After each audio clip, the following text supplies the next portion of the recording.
Hi అండి, అందరికీ నమస్కారం. Welcome to my channel. ఈ వీడియోలో ఏపీ ప్రభుత్వ ఉద్యోగులకు షాక్ ఇచ్చిన ప్రభుత్వం మరోసారి రిటైర్మెంట్ వయసు పెంపు పూర్తి వివరాలైతే వీడియోలో తెలుసుకుందాము.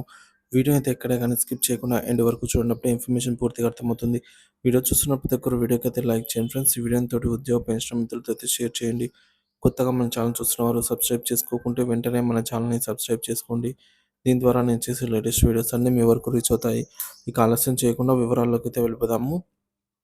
ఆంధ్రప్రదేశ్ ప్రభుత్వ ఉద్యోగులకు శుభవార్త. పదవి విరమణ వయసు పెంపు. ఆంధ్రప్రదేశ్ ప్రభుత్వం వ్యవసాయ, ఉద్యాన మరియు పశువైద్య విశ్వవిద్యాలయ ఉద్యోగులకు ఒక శుభవార్తను అందించింది. ఈ విశ్వవిద్యాలయాల్లో పనిచేసే సిబ్బందికి పదవి విరమణ వయసు పెంచుతూ ప్రభుత్వం కీలక నిర్ణయం తీసుకుంది. ఈ నిర్ణయం వెనుక ఉన్నటువంటి అసలైన కారణాలు మరియు ఇతర వివరాలను అయితే ఇప్పుడు తెలుసుకుందాము. ఇక వివరాల్లోకి వెళ్తే, రాష్ట్రంలోని వ్యవసాయ విశ్వవిద్యాలయాలతో పాటు ఉద్యాన మరియు పశువైద్య విశ్వవిద్యాలయాల్లో పనిచేసే ఉద్యోగుల పదవి విరమణ వయసు ప్రస్తుతం 60 సంవత్సరాలుగా ఉంది. అయితే దీన్ని 60 నుంచి 62 సంవత్సరాలకు పెంచుతూ ఆంధ్రప్రదేశ్ ప్రభుత్వం నిర్ణయం తీసుకుంది. ఈ నిర్ణయం ఎప్పుడు తీసుకున్నారు అంటే, వ్యవసాయం మరియు అనుబంధ రంగాలపై ముఖ్యమంత్రి నారా చంద్రబాబు నాయుడు ఇటీవల సమీక్ష నిర్వహించారు. ఈ సమావేశంలో వర్సిటీ ఉద్యోగుల పదవి విరమణ వయసును 60 నుంచి 62 సంవత్సరాలకు పెంచుతూ నిర్ణయం తీసుకున్నారు. ఈ నిర్ణయం అమల్లోకి రావాలి అంటే ప్రభుత్వం సంబంధిత చట్టాన్ని సవరించాల్సి ఉంటుంది. చట్ట సవరణ పూర్తయిన తర్వాత ఈ నిర్ణయం అధికారికంగా అమల్లోకి అయితే వస్తుంది. ఈ నిర్ణయం తీసుకోవడానికి గల కారణాలు ఏంటంటే, ప్రభుత్వం ఈ నిర్ణయం తీసుకోవడానికి కొన్ని ముఖ్యమైన కారణాలైతే ఉన్నాయండి.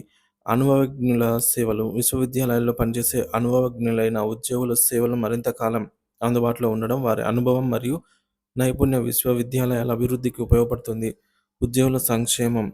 ఉద్యోగుల పదవి విరమణ వయస్సును పెంచడం ద్వారా వారికి ఆర్థికంగా మరింత భరోసా కల్పించడం, ఇది వారి ఉద్యోగ జీవితానికి మరింత భద్రతను ఇస్తుంది. పెన్షన్ భారం తగ్గింపు. పదవి విరమణ వయస్సు పెంచడం ద్వారా ప్రభుత్వం ప్రస్తుతానికి పెన్షన్ భారాల కోత పెన్షన్ చెల్లింపుల భారం కొంత తగ్గవచ్చు. ఈ నిర్ణయం ఉద్యోగులకు ఎలా ఉపయోగపడుతుంది అన్నట్లయితే, ఈ నిర్ణయం విశ్వవిద్యాలయాల్లో పనిచేసే ఉద్యోగులకు అనేక విధాలుగా ఉపయోగపడుతుంది. ఉద్యోగులు మరింత ఎక్కువ కాలం పనిచేసే అవకాశం లభిస్తుంది. వారికి అదనంగా 2 సంవత్సరాల జీతం మరియు ఇతర ప్రయోజనాలు అందుతాయి. వారి పెన్షన్ మరియు ఇతర రిటైర్మెంట్ బెనిఫిట్స్ కూడా పెరుగుతాయి. మొత్తానికి ఆంధ్రప్రదేశ్ ప్రభుత్వం తీసుకున్న ఈ నిర్ణయం వ్యవసాయ, ఉద్యాన మరియు పశువైద్య విశ్వవిద్యాలయాల ఉద్యోగులకు ఎంతో ఉపయుక్తంగా ఉంటుంది. అనుభవజ్ఞులైన ఉద్యోగులు మరింత కాలం విశ్వవిద్యాలయాలకు సేవలు అందించే అవకాశం లభిస్తుంది. రాబోయే రోజుల్లో ఈ చట్ట సవరణ పూర్తయ్యి ఈ నిర్ణయం పూర్తిగా అమల్లోకి వస్తుందని అయితే ఆశిద్దాం.